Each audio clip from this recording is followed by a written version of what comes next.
Informasi lainnya pemirsa, KPK menyebut kasus dugaan korupsi dalam pengadaan Google Cloud yang menyeret mantan Mendikbudristek Nadiem Makarim sudah masuk ke tahap penyidikan. Ya, Nadiem berpotensi akan ditetapkan sebagai tersangka oleh penyidik.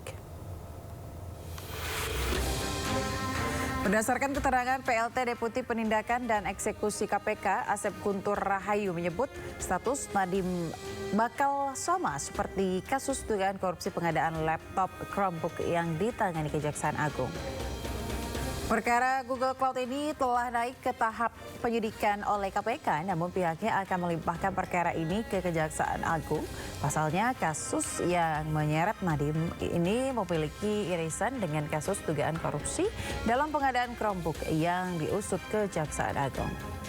Dalam hal ini, KPK telah berkoordinasi dengan Kejaksaan Agung untuk menyerahkan perkara. Jadi perkaranya sudah selesai, sudah diekspos untuk naik ke penyidikan. Makanya dibilang itu akan Pak Ketua kan akan diserahkan gitu. Jadi prosesnya nanti setelah ini dinyatakan naik ke penyidikan, kemudian kan saat penyerahannya itu pada saat penyidikan. Sudah penyidikan nanti dibuka terus nanti kita serahkan. Tentu yang diserahkan apa kan gitu. Kan Bapak belum nyita, belum apa. Jadi yang diserahkan adalah keterangan-keterangan kita miliki, kemudian dokumen-dokumen yang kita miliki yang diperoleh pada saat penyelidikan. Di mana ada beberapa juga yang secara sukarela mengirimkan dokumen dan lain-lain kepada kami, kepada penyidik. Nah, dokumen itulah kemudian juga keterangan-keterangan yang diperoleh, berita acara permintaan keterangan. Nah, itu yang akan kita serahkan kepada penyidik di Kejaksaan Agung. Terima kasih Anda masih bersama kami di Sindot Today bersama Sena Tarma dan Ayah Nufus. Pemirsa, diduga konsleting listrik di bagian mesin, sebuah mobil yang membawa puluhan jerigen bermuatan solar terbakar di kawasan Bendungan Batu, Bakawik, Nagari Kotonan Ampe, di bawah Kabupaten Darmasraya, Sumatera Barat. Ya, tidak ada korban jiwa namun kerugian ditaksir mencapai 100 juta rupiah.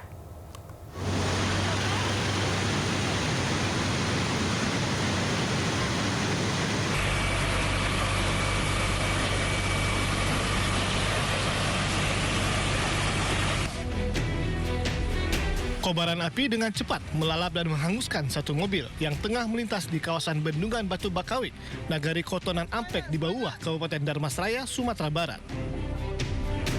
Banyaknya material yang mudah terbakar membuat api semakin sulit dipadamkan. Mobil terbakar bawa solar. Mobil ini diketahui tengah membawa muatan BBM jenis solar dalam puluhan jerigen. Satu armada pemadam kebakaran dikerahkan ke lokasi. Api baru dapat dipadamkan 45 menit kemudian. Diduga kebakaran ini terjadi akibat korsleting listrik di bagian mesin. Benar, tadi telah terjadi kebakaran satu unit mobil pick up sore menjelang maghrib sesuai laporan masyarakat. Satu unit mobil pick up diduga terbakar karena korsleting listrik. Tidak ada korban jiwa dalam peristiwa ini, namun kerugian ditaksir mencapai 100 juta rupiah. Dari Kabupaten Darmasraya, Sumatera Barat, Budi Sunandar, iNews melaporkan. Diduga mengalami remblong, sebuah truk tronton pindah jalur dan menabrak kendaraan lain di ruas tol ABC dalam kota Semarang, Jawa Tengah. 2 orang tewas di tempat pemirsa dan sejumlah orang lainnya mengalami luka-luka akibat kecelakaan beruntun ini. Kecelakaan bermula ketika sebuah truk tronton pengangkut seng diduga mengalami remblong yang berakibat pengemudi tak mampu mengendalikan laju truk. Alhasil, truk bermuatan berat tersebut banting arah dan pindah jalur berlawanan sehingga menabrak sejumlah kendaraan yang berada di depannya. Kecelakaan beruntun ini melibatkan 2 buah truk dan juga 2 minibus. Akibat kecelakaan ini, 1 pengemudi minibus dan 1 kondektur truk meninggal dunia di lokasi kejadian. Sementara muatan truk berupa seng yang berceceran di jalan tol mengakibatkan arus lalu lintas macet total dari menuju kota Semarang. Kemudian polisi yang tiba di lokasi langsung memeriksa saksi dan menggelar olah tempat kejadian perkara.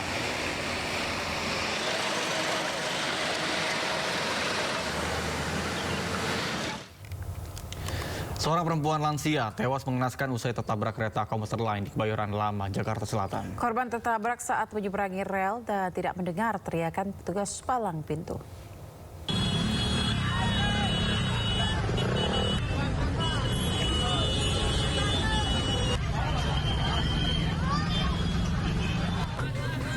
Warga Kebayoran Lama Utara, Jakarta Selatan dikejutkan dengan peristiwa seorang perempuan lanjut usia tertabrak kereta komuter lain.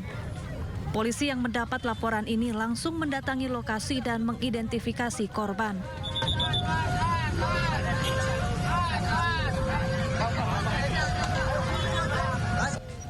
Menurut saksi, korban tertabrak saat tengah menyeberangi perlintasan kereta.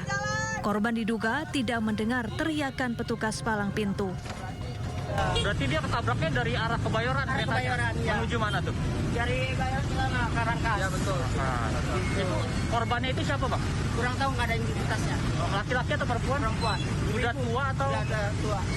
Berarti dia memang mau nyebrang gitu ya, Bang? Menyeberangnya. Udah dibilang sama pas ini sih kagak. Nah ini gitu ya. Nggak dengar dia.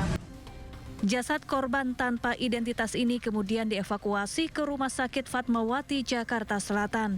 Dari Jakarta, Rizky Falufi, iNews melaporkan. Ya, nah Nata, kalau biasanya kita kalau naik transportasi umum ke Bogor kan naik KRL nih ya, enak langsung. Kamu kan juga biasanya sering naik kereta ya. Betul.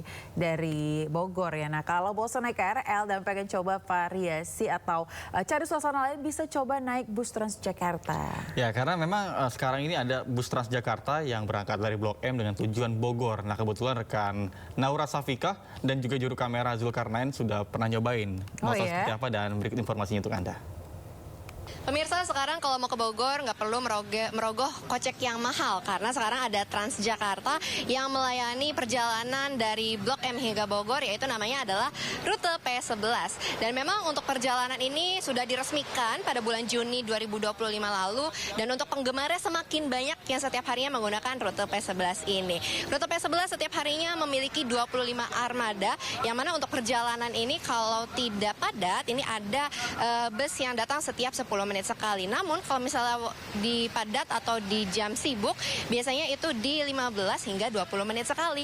Dan ini adalah salah satu Transjakarta rute P11 yang sudah hadir dan sudah siap melayani para penumpang yang tadi antriannya ini cukup panjang di sekitar sini. Dan ini untuk perjalanan dari rute P11 ini memang dimulai dari halte Blok M yang nantinya untuk perjalanan akan naik ke koridor 13, kemudian lanjut masuk ke tol Jagorawi.